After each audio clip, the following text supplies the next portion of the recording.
A estrada de terra que liga Barroso a um antigo povoado rural da zona da Mata Mineira nunca foi bem vista pelos moradores locais. Mesmo os mais céticos evitavam falar sobre ela depois de certa hora da noite. Era uma daquelas trilhas escondidas no meio do mato, com curvas fechadas, cercada por árvores tão altas que bloqueavam a luz da lua, criando uma escuridão que parecia viva.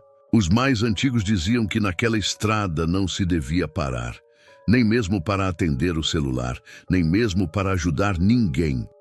Diziam que a estrada tinha dono e ele gritava.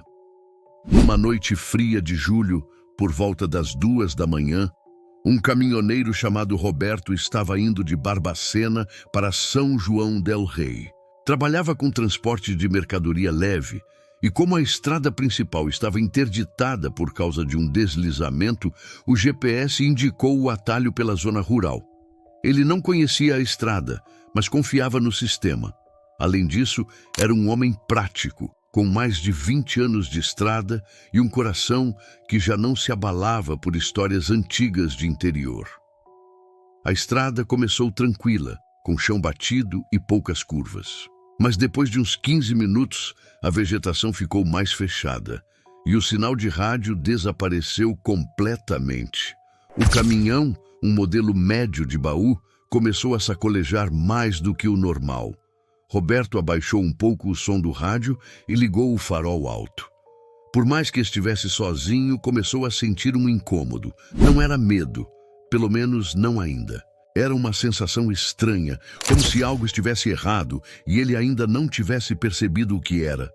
Quando olhou o relógio, percebeu que marcava 2h33. O caminhão deu uma pequena falha no motor, como se fosse engasgar. Ele reduziu a marcha e deu uma leve acelerada, mas nada mudou. Foi então que, sem aviso, os faróis piscaram e se apagaram. O motor desligou. Silêncio. Um silêncio tão denso que parecia abafado, como se o mundo ao redor tivesse parado de funcionar. Roberto xingou alto, tentando dar partida de novo, mas o motor nem girava. Desceu do caminhão com a lanterna do celular em mãos e abriu o capô.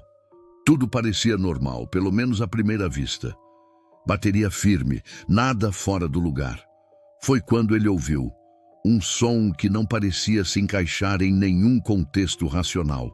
Um grito vinha de dentro do mato, longo, dolorido, humano. Mas não era o tipo de grito que alguém daria ao pedir socorro. Era um grito de desespero profundo, de perda total da razão. Roberto congelou por alguns segundos. O som cessou, tão repentinamente quanto começou.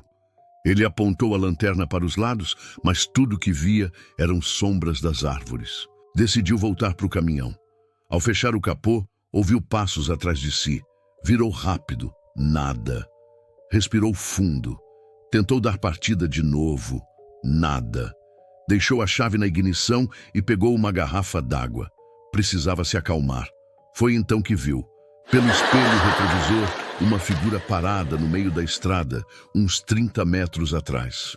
Um homem alto, magro, usando uma roupa branca como uma batina antiga. O rosto estava encoberto pela sombra, mas o mais estranho era que ele não se movia. Estava ali, parado, olhando para o caminhão. Roberto abriu a janela e gritou, tentando parecer firme. "Ô, amigo, tá tudo certo?" Nenhuma resposta. O homem continuava imóvel. "Precisa de ajuda?" O homem então deu um passo à frente e respondeu. Mas o que saiu da boca dele não foi uma palavra. Foi o mesmo grito que Roberto tinha ouvido minutos antes, idêntico, longo, arrastado, grotesco. Era como se aquele grito não tivesse saído de uma garganta humana. Roberto fechou a janela com força e trancou as portas. Olhou de novo. O homem não estava mais lá. O rádio, que estava desligado, ligou sozinho. Um chiado forte tomou conta da cabine, seguido por uma voz distorcida, difícil de entender. Mas entre os ruídos, Roberto teve certeza de que ouviu seu nome. 3 vezes. Como um chamado. Como se alguém ou algo estivesse dizendo: "Roberto, Roberto, Roberto." Ele pegou o celular. Sem sinal. A tela travou. Quando olhou para o volante, sentiu uma pressão no peito. Algo dentro dele dizia que não podia ficar ali. Tentou sair com o caminhão mais uma vez, mas o motor continuava morto. Saiu correndo da cabine e começou a andar pela estrada na tentativa de encontrar algum ponto com sinal ou uma casa próxima. Mas parecia que a estrada se estendia sem fim. Andou por quase uma hora, nada, nem uma luz, nem uma placa, até que caiu de joelhos, exausto, e foi aí que ouviu novamente o grito. Mas dessa vez não vinha de longe, vinha de trás dele. Virou lentamente. O homem de branco estava ali, a poucos passos, e agora seu rosto estava visível. Não tinha olhos, apenas buracos escuros. A pele era cinza, enrugada, e da boca escorria algo preto. E quando gritou de novo, Roberto não se moveu. O som o paralisou. Ele desmaiou. 3 dias depois, foi encontrado por moradores da região. Estava a 5 quilômetros da estrada, descalço, com a roupa rasgada e a boca suja de terra. Caminhava pelo mato, com os olhos vidrados e repetindo sem parar. Ele me chamou pelo nome. Foi levado ao hospital e fisicamente estava bem, mas nunca mais falou direito. Sua esposa contou que, à noite, ele acordava gritando, sempre no mesmo horário, 2h33. Repetia frases desconexas, falava com alguém invisível. Disse uma vez que o homem do grito mora no tempo e que a estrada era só a porta. Tentaram levá-lo a psicólogos, a padres, até a benzedeiras. Nada funcionava. Com o tempo, foi se calando mais e mais, até que um dia simplesmente parou de falar. Ficava sentado, olhando pela janela, como se estivesse esperando.